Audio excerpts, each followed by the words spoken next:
तो अब हमारा लेसन का चल रहा था, ये मैंने सारे स्ट्रक्चर्स जो थे वो बता दिए थे, और जहाँ तक मैंने बता दिया था कि हमारे पास एमनियन जो है वो इनलार्ज हो जाएगा और कोरियनिक कैविटी ख़त्म हो जाएगी। ठीक है, अब जब ये स्ट्रक्चर इनलार्ज हुआ तो अब ये बाकी जो सारा स्ट्रक्चर है ना, ये भी पीछे की तरफ से इनलार्ज होगा। ठीक है, ये सारा का सारा क्या होता है, पूरा साइज़ बढ़ेगा। अब साइज़ बढ़ेगा तो ये याद रखना कि डेसिडा कैप्सुलरिस ख़त्म हो जाएगी, और ये जो बाकी जितना भी पार्ट है वो सारा के सारा किससे अटैच हो जाएगा, इस डेसिडिया पैराइटलिस के साथ अटैच हो जाएगा। अच्छा, एक चीज़ जो मैं बताना भूल गया था, अब ये जो एमनियन है, एमनियन का कनेक्शन इस्टेब्लिश हो गया था किसके साथ, है ना, एक्स्ट्रा एम्ब्रियोनिक सोमेटिक के साथ, दोनों आपस में चिपक गई थी। इस चिपकने को कहते हैं एमनियो कोरियोनिक मेम्ब्रेन।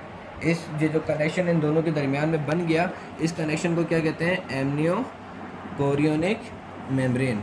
ठीक है, एम्ब्रियो कोरियोनिक मेम्ब्रेन। ठीक है, ये चीज़ समझ में आ गई कि इन दोनों के कनेक्शन को हम क्या कहते हैं, एम्ब्रियो कोरियोनिक मेम्ब्रेन। ठीक है, यहाँ तक समझ में आ गया बिल्कुल।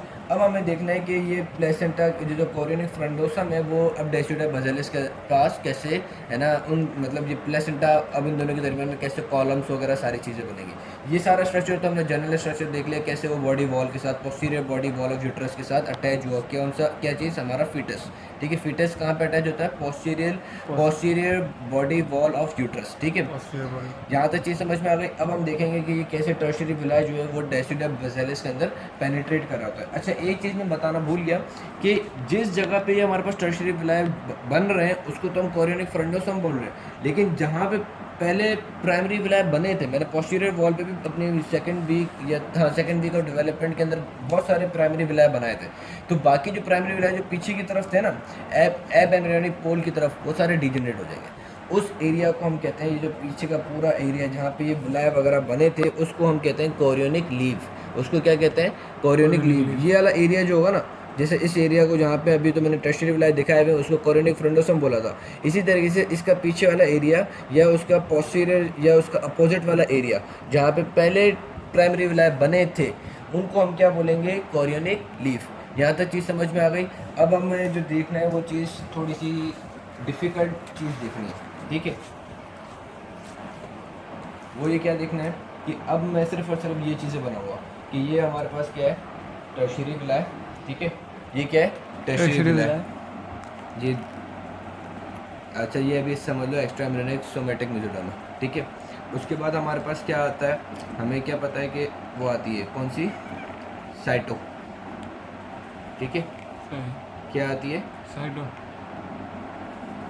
ये सिर्फ दो में ही आप समझ लो, साइटोट्रोफोब्लास्ट। हाँ, साइटोट्रोफोब्लास्ट इसको कवर्ड कर रही होती है। ये मार्कर देख,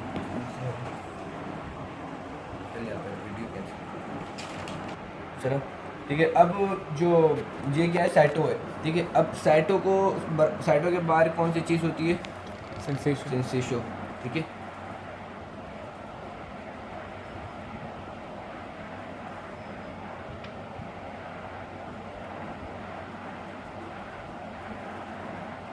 ठीक है, साइटो के बाद क्या होती है, सिंसिशो। उसके बाद मैंने बताया था कि ये जो साइटोट्रोफोब्लास्ट होती है वो क्या करती है, इसको पियर्स करती है और क्या बना लेती है, एक साइटोट्रोफोब्लास्टिक शेल। ठीक है, यहाँ तक चीज़ समझ में आ गई। अब दो विलाय के बीच वाला जो स्ट्रक्चर मैंने बनाया था, ये एक टर्शियरी विलाय पूरी। ठीक है, अब दो विलाय के बीच वाला जो स्ट्रक्चर है ये क्या मैंने बताया, ये है इंटरविलस स्पेस। दो विलाय के दरमियान, इंटरविलस स्पेस। ठीक है, ये क्या है, इंटरविलस स्पेस। ठीक है, अब इस टर्शियरी विलाय के अंदर क्या बनेंगे, ब्लड वेसल्स बनेंगे। टर्शियरी विलाय में क्या बनेंगी, ब्लड वेसल्स। जो वेसल हमारे पास टर्शियरी विलाय के अंदर बनी है और वो हमारे पास इस किसके अंदर ये कनेक्टेड होती है, किसके साथ, एक्स्ट्रा एम्ब्रियोनिक सोमेटिक मेसोडर्म के साथ, उसको हम बोलेंगे anchoring विलाय।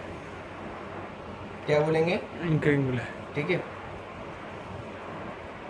Anchoring vessel I guess. ठीक है, जो भी एंकरिंग वेसल कहते हैं। ठीक है, उसके बाद इसको स्टेम विलाय भी कहते हैं, स्टेम विलाय, स्टेम वेसल। ठीक है, उसके बाद ये अपनी कुछ ब्रांचेस देंगे जो कि किसके अंदर, इंटरविलस स्पीसीज के अंदर बनना शुरू हो जाएंगी। इसको हम कहते हैं